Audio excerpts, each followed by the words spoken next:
not much has happened since the last video. I think the last video I did was last Wednesday. It was just a really quiet weekend. It's a good one. I actually, you guys know this already if you've been watching these semi-daily videos. I was running in Run Rabbit Run 100 miler over the weekend. It started Friday and ended Saturday morning.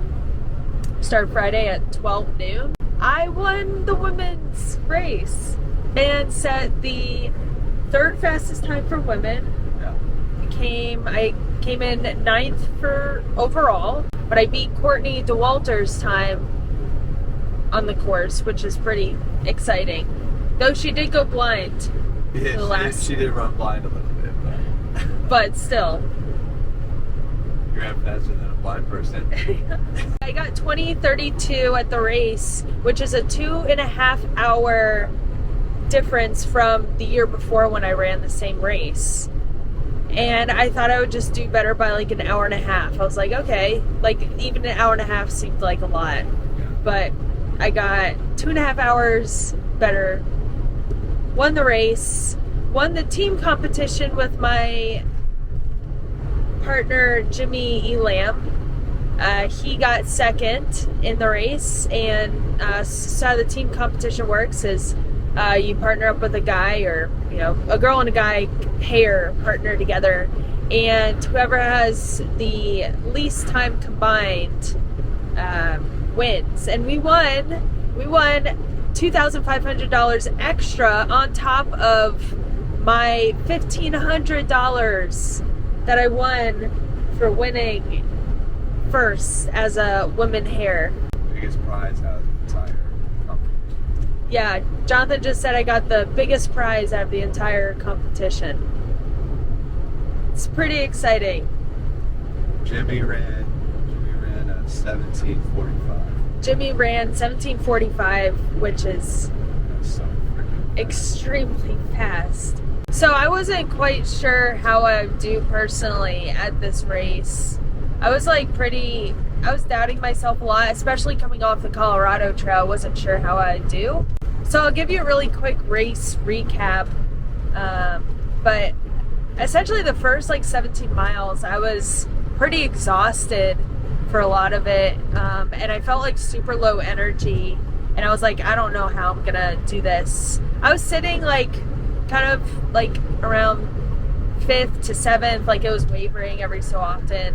And I was just kind of chilling in the back for the first 30 miles. And then once I got to 30 miles, I was like, okay, I feel a little better. I was eating more. I was trying to eat more, just take care of myself. And you don't really want to go out too hard in the first 30 miles. The race isn't won in the first half of the race. It's won in the second half. So I decided to turn it on around 30 miles and go a little quicker, because I know I'd have a lot of downhill. And personally, I'm just really good at running downhills.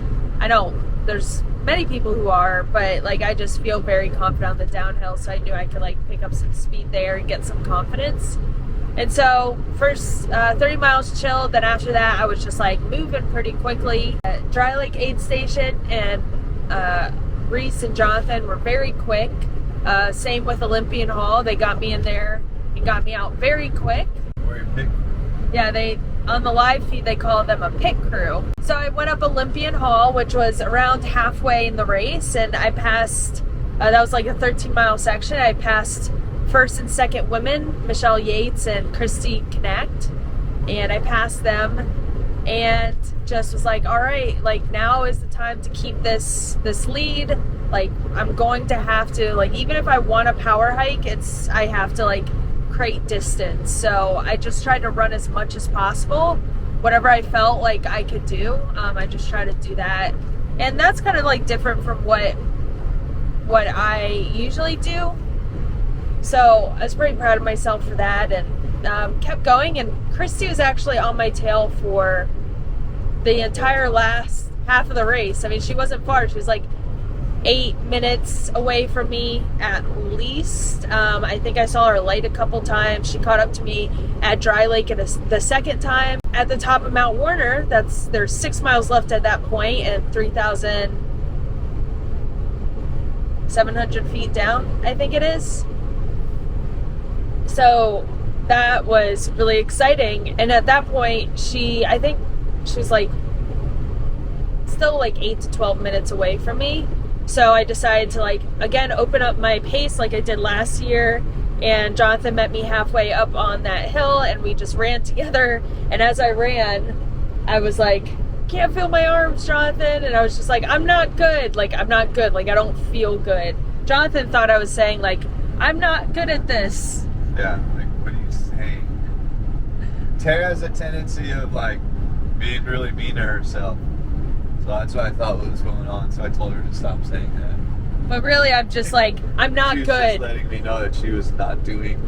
I'm not doing good. Literally, her body was I'm dying. dying. I need help. So yeah, I finished up the race. Like I said, first woman, 9th overall, and it was just unbelievable. I was really excited. And you know, I would say like unbelievable is not the right word. Last year I would have said unbelievable, like, oh my gosh, I can't believe I did that. But this year I'm like, yeah, I did that. I had a plan. I executed it. I had a great crew. And I just like stayed in the game the entire race, even when I felt crappy. The race is definitely a confidence booster in my abilities because I can kind of see what I'm capable of. Two things. One, I think that was the best race you've ever ran. When it comes to performance, but also when it comes to sticking to your plan. Because you stuck to your plan perfectly, and then you did better than your plan. Secondly, I know you focus when you're racing, but that was some of the best focus I've ever seen too. Like, every time you came in, you're just focused on what you were doing. You were like all engaged. And even like the notes, you gave us like notes on what you wanted at each aid station, and you were even like able to remember exactly what you needed. Like, there were times where it's like, okay, you want caffeine at this aid station, but it was early. It's like, we asked you, hey, do you want this now? You said, no, we're gonna have that later. And so it's like, you wrote out this plan for how you wanted to run this race, and even in the middle of it, like, you knew exactly what you needed at each stop. And I think it was the best race I've ever seen you run. So. I just feel like I unlocked something in myself, just like, oh, yeah, I can do this. And I can do it well. Really good at 100 milers. I know I am. It took you 2 years to convince yourself. I'm excited to see where this journey takes me. But yeah, so we're driving home now. We made it around, I think, 9-ish hours. We're in Kansas. So we should get home like tomorrow or the next day, I think. Yeah, unless we stop for somewhere fun, we'll be home tomorrow. Yeah. But we're not in any rush. We have to be home by Wednesday. That's tomorrow. Tomorrow's Tuesday. Oh, right. Okay. Wednesday the 20th. See Jer and to take care of our sweet boy. We miss him. Sweet Jerry boy. Jerry, I kept thinking during the race, I was like, Jerry needs a good life. I need to do this for Jer. Jerry's gonna get pampered. Yeah. He's gonna get himself a new memory foam bed. He has 3 beds. He needs another one. No, he does not. All in all, I was just really excited to tell y'all. I didn't film at all because I just, I really wanted to focus on the race. So I didn't film. Didn't post and film Friday and Monday.